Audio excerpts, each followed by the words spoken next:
नमस्कार, स्वागत है आप सभी का हमारे खास प्रोग्राम कुंडली मिलान में। मैं हूं आपके साथ अंकिता पाल। हिंदू धर्म में विवाह को जन्म जन्मांतर का साथ माना जाता है, इसलिए विवाह करने के पहले दूल्हा और दुल्हन की कुंडली मिलान और उसे योग और गुण को मिलाने की प्रथा है। हिंदू धर्म में ऐसी मान्यता है कि यदि कुंडली में मौजूद गुण और अच्छी तरह से मिल रहे तो शादी का रिश्ता जन्म जन्मांतर तक चलता है। कुंडली में गुणों का मिलान इसलिए भी जरूरी माना जाता है क्योंकि इससे कई तरह के ज्योतिष लाभ भी होते हैं। ज्योतिष शास्त्र में भी विवाह के पहले कुंडली का मिलान इसलिए भी जरूरी माना जाता है ताकि आने वाले भविष्य में पति और पत्नी के विचारों में तालमेल बना रहे। क्या होती है कुंडली, क्या है इसका महत्व, इस पर देखिए एक छोटी सी रिपोर्ट। कुंडली मिलान है बेहद जरूरी। 36 गुणों में 18 गुणों का मिलना जरूरी। शादी का रिश्ता जन्म जन्मांतर तक चलता। कुंडली मिलान के बाद नहीं आती परेशानी। कुंडली का मिलान क्यों होता है जरूरी? कुंडली में क्यों मिलाए जाते हैं गुण? ग्रह नक्षत्रों का चलता है पता। शादी से पहले कई तरह के योग और गुण मिलाने की प्रथा। शादी के लिए जब कोई भी रिश्ता आता है तो सबसे पहले बड़े बुजुर्ग सबसे पहले कुंडली मिलान के लिए कहते हैं। कुंडली या फिर जन्म पत्री बच्चे के जन्म के समय बनाई जाती है, जिसमें जन्म के लग्न और स्थान के हिसाब से गुण ग्रह पूरी जानकारी होती है। विवाह के समय होने वाले वर वधू की कुंडली मिलाई जाती है। ज्योतिष शास्त्र में विवाह के मिलान के लिए कुल 36 गुणों के बारे में बताया गया है। वर और वधू के विवाह के लिए कम से कम 18 गुणों का मिलना बेहद जरूरी है, तभी वह शादी हो सकती है, अन्यथा वह शादी नहीं की जाती। माना जाता है कि बिना कुंडली मिलान के विवाह करने पर अनेक समस्याएं पैदा हो सकती हैं, जैसे कि पति पत्नी में तकरार रहना, बच्चे होने में परेशानी जैसी मुश्किलें भी आती हैं। क्यों होती है जरूरी कुंडली, आपको बताते हैं। कुंडली का मिलान क्यों होता है जरूरी? शादी से पहले कई तरह के योग और गुण मिलाने की प्रथा है और ऐसी मान्यता है कि गुण अच्छी तरह से मिलते हैं तो शादी का रिश्ता जन्म जन्मांतर तक चलता है। गुण मिलाने से पता चलता है कि धन संपदा अर्जित करने के लिए, संतान प्राप्ति के लिए आने वाला समय कैसा रहेगा। आपके जीवन में कोई बाधा तो नहीं आने वाली। आपके लिए आगामी समय कैसा होगा और आपके जीवन में किस तरह के उतार चढ़ाव देखने को मिलेंगे। कुंडली में क्यों मिलाए जाते हैं गुण? विवाह के मिलान के लिए कुल 36 गुणों के बारे में बताया गया। वर और वधू के विवाह के लिए कम से कम 18 गुणों का मिलना बेहद जरूरी है, तभी वह शादी हो सकती है, अन्यथा वह शादी नहीं की जाती। माना जाता है कि बिना कुंडली मिलान के विवाह करने पर अनेक समस्याएं पैदा होती हैं। ग्रह नक्षत्रों का पता चलता है। वर्ण, वैश्य, तारा, योनि, ग्रह मैत्री और साथ ही गर्भ, भकूट और नाड़ी को शामिल किया गया। विवाह के लिए वर और वधू के कम से कम 18 गुणों का मिलना बेहद जरूरी है। इसमें कम गुण मिलने पर विवाह नहीं होता। कुल 36 गुणों में 18 से 21 गुण मिलाने पर मिलान मध्यम माना जाता है। इससे अधिक गुण मिलने पर उसे शुभ विवाह माना जाता है। ग्रह नक्षत्रों का भी पता चलता है। सीसीएन लाइव की ये खास रिपोर्ट।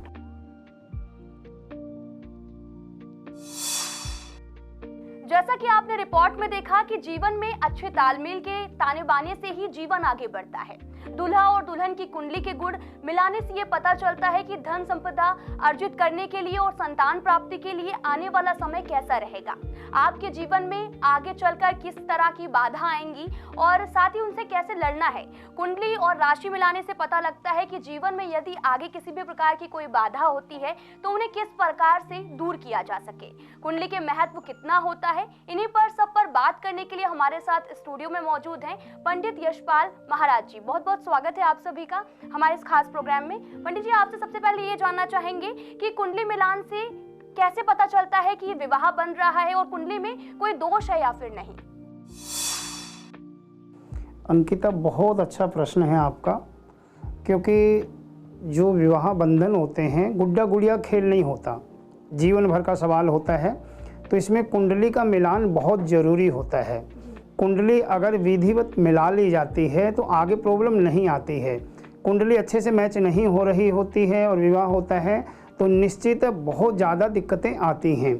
शब्द शास्त्रम मुखम ज्योतिषम चक्षुषी, शास्त्र कहते हैं कि सभी शास्त्रों का जो मुख्य है वो व्याकरण है और नेत्र क्या है, ज्योतिष है। ज्योतिष के द्वारा देखा जा सकता है, इसीलिए कभी भी कोई रिश्ता होने से पहले कुंडली मिलाई जाती है। ज्योतिष के द्वारा देखा जाता है इनके गुण कितने मिल रहे हैं, या इनका संतान का जो योग है बढ़िया है या नहीं, सप्तम स्थान के मालिक जो हैं दोनों की मैत्री है अथवा नहीं है, या फिर भाग्य के मालिक दोनों के एक दूसरे को सपोर्ट कर रहे हैं अथवा नहीं कर रहे हैं।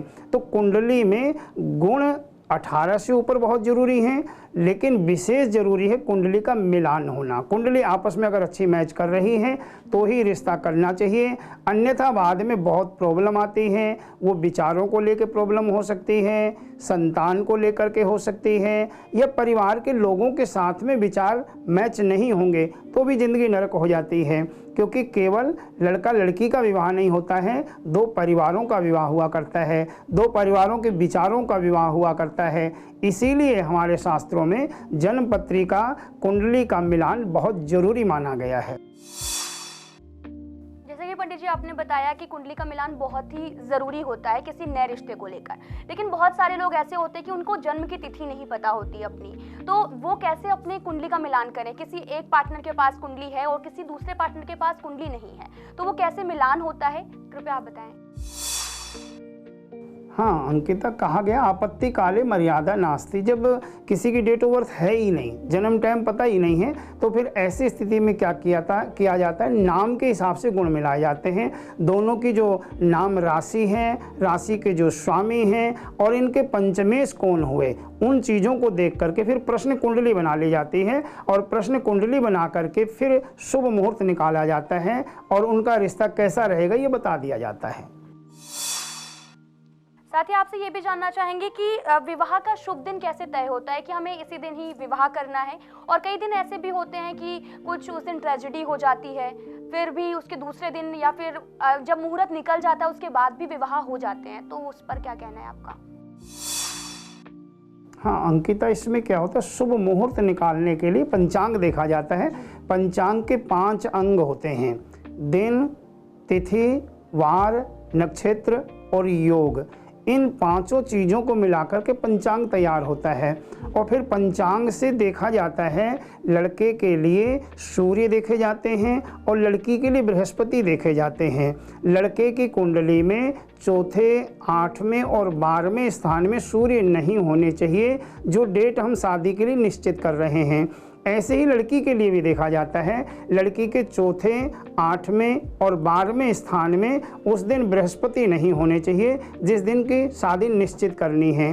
तो इन चीज़ों को देख करके ही डेट निश्चित की जाती है और शुभ मुहूर्त समय फिर लग्न के अनुसार बता दिया जाता है। साथ ही पंडित जी आपसे ये भी जानना चाहेंगे कि कई जो शादियां होती थी पहले मई और जून में शादियां नहीं होती थी और निकलती भी नहीं थी, लेकिन अक्सर हमें अब इस साल ये देखने को मिल रहा कि मई जून में बहुत ही शादियां हो रही हैं, तो ये क्या रीज़न है इसका?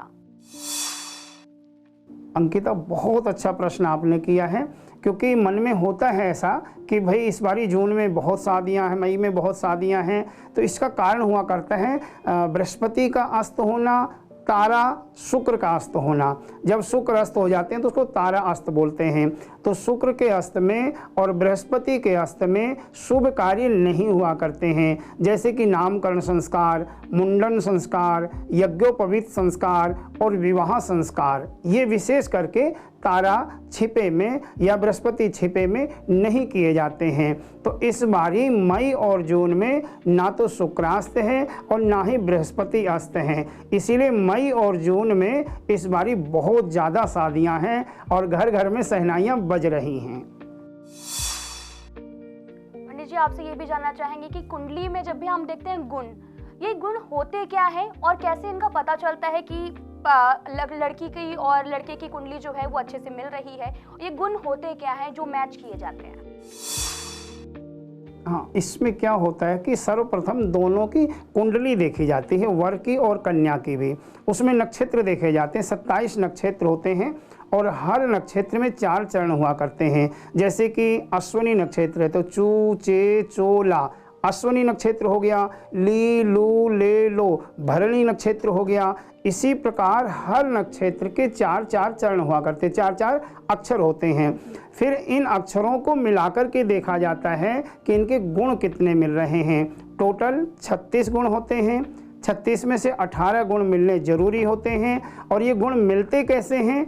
जैसे कि वर्ण, वश्य, तारा, योनि, ग्रह मैत्री, गण, भकूट और नाड़ी, ये सारी चीज़ें मिलाई जाती हैं। जैसे नाड़ी के 8 पॉइंट होते हैं, उसी तरह भकूट के 7 पॉइंट होते हैं, गण के 6 पॉइंट होते हैं, ग्रह मैत्री के 5 पॉइंट होते हैं, योनि के 4 होते हैं। इसी प्रकार इन सबको मिलाकर के टोटल 36 गुण होते हैं। अब किसी की नाड़ी मैच नहीं कर रही है तो 8 पॉइंट कम हो जाएंगे सीधे सीधे, या भकूट और नाड़ी नहीं मिल रही तो 15 गुण कम हो गए। तो इस प्रकार गुणों को देखा जाता है। 18 गुण बहुत ज़रूरी होते हैं। 18 गुण से अगर कम हैं तो फिर शादी नहीं होनी चाहिए, क्योंकि अगर गुण कम होंगे तो विचारों को लेकर के दिक्कत आएगी, संतान को लेकर के दिक्कत आएगी, अथवा फिर एक व्यक्ति अस्वस्थ रहेगा, एक का स्वास्थ्य ठीक नहीं रहेगा। इस प्रकार की दिक्कतें आती हैं। अच्छा, गुणों के साथ साथ में कुंडली का मैच होना बहुत ज़रूरी है। जो कुंडली होती है इसमें 12 भाव होते हैं। तन, धन, सहज, सुहृत, सुत, शत्रु, कलत्र, मित्र, धर्म, कर्म, आय और व्यय, यानी ये 12 स्थान हैं। इन 12 स्थानों से व्यक्ति के जीवन के बारे में सब कुछ देखा जा सकता है, सब कुछ विचार किया जाता है। पहले स्थान से दोनों का दिमाग देखा जाएगा, दोनों के विचार मैच करेंगे या नहीं करेंगे। उसी प्रकार 5वां जो स्थान है बहुत ज़रूरी है, वो संतान का स्थान है। संतान सुख कैसा रहेगा इनका। फिर 7वां स्थान है पति पत्नी के आपस में विचार कैसे रहेंगे, पति पत्नी का भाग्य आपस में एक दूसरे को सपोर्ट करता है या नहीं करता है। इसी प्रकार भाग्य का स्थान और 11 भाव, ये विचार बहुत ज़रूर किए जाते हैं। और अगर ये चीज़ें मिल रही हैं तो 18 गुण भी हों तो वो रिश्ता बहुत अच्छा रहता है। कुंडली अच्छी मैच नहीं कर रही है तो 35 गुण होने के बाद भी रिश्तों में प्रॉब्लम आया करती है। इसीलिए अच्छे ज्योतिषी से कुंडली का मिलान होना चाहिए। ऐसा नहीं कि खुद ही मिला लिया। आजकल क्या होता है, सॉफ्टवेयर सबके पास में है, खुद ही मिला लेते हैं, देखा कि 20 गुण मिल रहे हैं, 25 गुण मिल रहे हैं, रिश्ता पक्का कर दिया, बाद में प्रॉब्लम आती है। दोष किसको देते हैं? ज्योतिष को देते हैं। ज्योतिष कभी भी गलत नहीं हो सकती है। ज्योतिष का ज्ञान अगर नहीं है तो अधूरापन अगर है तो उसमें बाद में दिक्कतें आती ही आती हैं। इसीलिए जब भी कुंडली का मिलान करवाएं किसी अच्छे ज्योतिषी से, जिनको अच्छी तरह से जानकारी हो, उनसे कुंडली मिलान करवाना चाहिए। जैसे कि अभी आपने ऑनलाइन वाली कुंडली की बात की, तो ऑनलाइन कुंडली में जैसे आप लोग निकालते हैं वैसे कुंडली में ऑनलाइन भी रहती हैं चीज़ें। तो उसमें अपनी डेट ऑफ बर्थ डालनी होती है, टाइमिंग ऑफ बर्थ डालनी होती है, और साथ ही जहाँ पे स्थान है, जहाँ पर प्लेस हुआ है बर्थ पे, वो डालना होता है। इसके बाद जो कुंडली जो पंडित जी बताते हैं वही कुंडली ही ज्योतिषाचार्य जैसी ही कुंडली पूरी बन के आ जाती है। तो उसमें ऐसा क्या देखने को मिलता है, क्योंकि सेम ही चीज़ें आती हैं जो पंडित जी बताते हैं, ज्योतिषाचार्य बताते हैं, वैसे ही ऑनलाइन कुंडली है। तो मतलब आपने जैसे अवेयर किया कि वो सेफ नहीं है, वो क्यों सेफ नहीं है? अंकिता, बहुत अच्छा प्रश्न है। 2 और 2 कितने होते? 4 होते हैं। आप मिलाएंगे 2 तो भी 2 और 2 4 ही होंगे, मैं मिलाऊंगा तो भी 2 और 2 4 ही होंगे। 2 और 2 5 या 2 और 2 7 नहीं हो सकते हैं। तो कुंडली जब मिलाई जाती है, हाथ से गणित किया जाए अथवा कंप्यूटर से किया जाए, उसमें क्या होता है? अक्षांश, रेखांश और वेलांतर। जहाँ जातक का जन्म हुआ, जहाँ बच्चे ने जन्म लिया है, वहाँ का सूर्योदय लेकर के जन्म स्थान से, जन्म समय से सूर्योदय को घटाया जाता है। फिर उसका इष्टकाल, भयात, भभोग बना करके फिर पूरी कुंडली का निर्माण किया जाता है।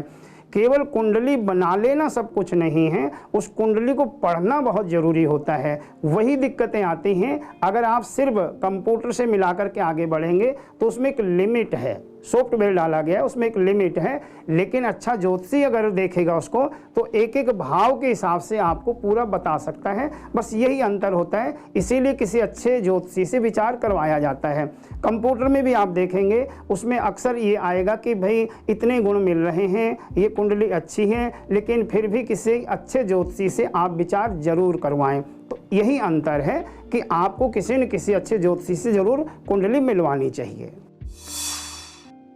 साथ ही हम अधिकतर देखते हैं कि बहुत सारी शादियां बन रही होती हैं, बन भी जाती है, लेकिन मांगलिक दोष बीच में आ जाता है। ये आखिर मांगलिक दोष होता क्या है और इसके निवारण के लिए क्या करना चाहिए? अंकिता, जन्म कुंडली में 5 स्थान होते हैं मंगल के, जैसे कि प्रथम स्थान, चौथा स्थान, 7वां स्थान, 8वां स्थान और 12वां स्थान। इन 5 स्थानों में अगर मंगल है तो व्यक्ति मंगली कहलाता है। तो यानी लड़का अगर मंगली है तो लड़की भी मंगली होनी चाहिए। लेकिन यहाँ पे काट भी होती है, लग्ने व्यय चतुर्थे चा सप्तमे व अष्टमे को जहाँ भर्तारम नासयेत भार्या भार्या भर्ता भी नासयेत। ज्योतिष कहती हैं लड़के की कुंडली में इन 5 स्थानों में मंगल है, लड़की के मंगल नहीं है तो शादी नहीं होनी चाहिए। लेकिन उन्हीं स्थानों पे अगर लड़की के राहु या शनि पाप ग्रह बैठे हुए हैं तो मंगल दोष न विद्यते, फिर पहली कुंडली में मंगल दोष नहीं रह जाता है।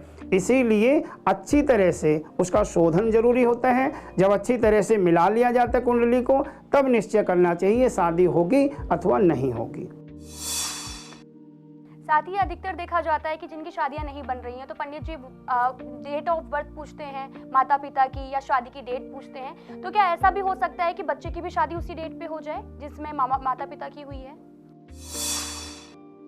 हाँ अंकिता, ऐसा नहीं होता है, क्योंकि जिस महीने में माता पिता की शादी हुई है उस महीने में बच्चे की शादी नहीं होती है। ये तो जब भी पंडित जी पंचांग देखेंगे, पंचांग देखते इस चीज़ को बताएंगे कि भाई इस महीने में शादी नहीं होनी चाहिए, और ऐसा होना भी नहीं चाहिए। जिस महीने में बच्चों की शादी, माता पिता की शादी हुई होती है, उसमें बच्चों की शादी नहीं होनी चाहिए। ये विशेष विचारणीय विषय है। साथ ही आपसे ये भी जानना चाहेंगे कि इस बार जो शादी की जो डेट निकल रही हैं वो किस ज़्यादा महीने में निकल रही हैं और वो कौन सी डेट हैं? अंकिता, इस बार जो विशेष डेट निकल रही शादियों की वो है मई, जून और फिर नवंबर और दिसंबर। नवंबर दिसंबर में भी बहुत ज़्यादा शादियां हैं, बाकी मई जून में बहुत शादियां हैं इस वर्ष, क्योंकि तारा इस बारी केवल 13 दिन के लिए डूबेगा और वो भी अगस्त में डूब रहा है। तो अगस्त में तो वैसे ही देव सो जाते हैं। देवशयनी एकादशी से लेकर के और देव उठनी एकादशी यानी चौमासे में शादियां बंद हो जाती हैं, और वो फिर अनसूज साए जो होते हैं उनमें शादियां हो पाती हैं, अन्यथा कोई शुभ मुहूर्त नहीं हुआ करता है। कुछ लोग होते हैं कि वो नवरात्रों में जो है अपने आप बिना सुझवाए ही शादियां कर लेते हैं, वो एक अलग विषय है।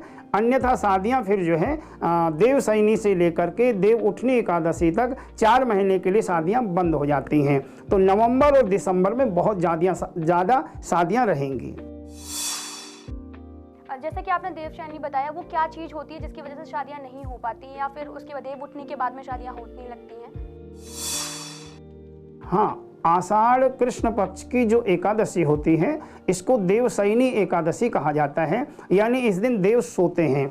और फिर देव उठनी एकादशी कार्तिक शुक्ल पक्ष की जो एकादशी होती है उसको देव उठनी एकादशी कहा जाता है। तो इस एकादशी के दिन भगवान विष्णु को जगाया जाता है, और माँ लक्ष्मी तो अमावस्या में पहले ही जग जाती है, 11 दिन पहले ही जग जाती हैं। तो देव उठनी एकादशी के बाद में फिर शुभ मुहूर्त आरंभ हो जाते हैं। और देव उठनी एकादशी का एक ऐसा साया है जिसमें किसी की शादी नहीं सूझ रही है, कोई मुहूर्त नहीं निकल रहा है, क्योंकि बड़े विद्वानों ने इस विषय में विचार किया। एक कुंडली में बृहस्पति 2.5 वर्ष तक रहते हैं। अब किसी कन्या की कुंडली में आज 4थे स्थान में बृहस्पति आ गए हैं और वो 2.5 साल तक रहने वाले हैं। 2.5 साल तक रिश्ता खींचना बहुत मुश्किल है। तो फिर विद्वानों ने विचार किया कि ऐसी स्थिति में क्या किया जाए। रिश्ता आज पक्का हो गया है, 2.5 साल तक शादी नहीं सूझ रही, क्या किया जाए। तो उसमें फिर कुछ अनसूझ साए देखे गए, जैसे कि देव उठान एकादशी हो गई, बसंत पंचमी हो गई, अक्षय तृतीया जिसे आख्या तीज कहा जाता है, इस प्रकार से जैसे भड़लिया नवमी हो गई, ये सब अनसूझ साए ढूंढे गए हैं, इनमें फिर शादियां हो जाती। जैसा कि आपने अलग अलग से दिन बताए, अक्षय तृतीया और भी कई दिन बताए आपने, तो ऐसा कौन सी जो अक्षय तृतीया है, ऐसा क्यों ऐसा होता है कि अक्षय तृतीया वाले दिन सारे शुभ मुहूर्त होते हैं और शादियां जिनकी नहीं हो रही होती हैं वो भी कर लेती हैं शादियां? उसमें सर्वार्थ सिद्धि योग हुआ करता है, उसमें 10 दोष जो 10 दोष विचार किए जाते हैं उनका परिहार हुआ करता है, इसीलिए इनको विशेष करके चुना गया है। साथ ही आपसे ये भी जानना चाहेंगे कि कुंडली मिलान की हम बात कर रहे हैं कि कुंडली मिलान, अगर कुंडली मिलान नहीं भी होता है फिर भी जोड़े जो हैं वो शादी करना चाहते हैं तो उनकी भी शादी वो कर सकते हैं या फिर नहीं कर सकते हैं? कुंडली मिलान नहीं हो रहा है तो शादियां नहीं होनी चाहिए, क्योंकि बाद में प्रॉब्लम आती ही आती है। कई बार ये होता है कि भाई बच्चों ने जिद कर ली, नहीं हमें तो शादी करनी ही है, तो माँ बाप उसमें मजबूर हो जाते हैं कि हाँ भाई अब करनी ही है। तो ऐसी स्थिति में क्या होता है, फिर नक्षत्रों की पूजा करवा दी जाती है शादी से पहले। लड़के के नक्षत्र की शादी पूजा और लड़की के नक्षत्र की पूजा, 27 नक्षत्र होते हैं, उनमें जो उनका नक्षत्र है उस नक्षत्र का जाप करवा दिया जाता है। 10 दोष निवारण करने के बाद में वो शादी की जा सकती है। लेकिन फिर मैं बता दूं, ऐसी शादियां ज़्यादा दिन नहीं चला करती हैं, उनमें प्रॉब्लम आती ही आती है। ये हुआ कि बारिश हो रही है, बारिश नहीं रुकी, छाता लगा दिया गया, तो छाते से क्या हो गया, डायरेक्ट भीगने से बच गए वो, लेकिन बौछारें तो लगेंगी, परेशानियां तो जीवन में बनी ही रहेंगी। इसीलिए कोशिश करें कि आप गुण मिलवा करके ही शादी करें। अगर गुण नहीं मिल रहे हैं तो आपको पीछे हट जाना चाहिए, उसमें जिद नहीं करनी चाहिए। अगर आपकी कुंडली नहीं मिल रही है या फिर कुंडली मिलान नहीं हो पा रहा तो आप कुंडली मिलान शादी या फिर ना करें।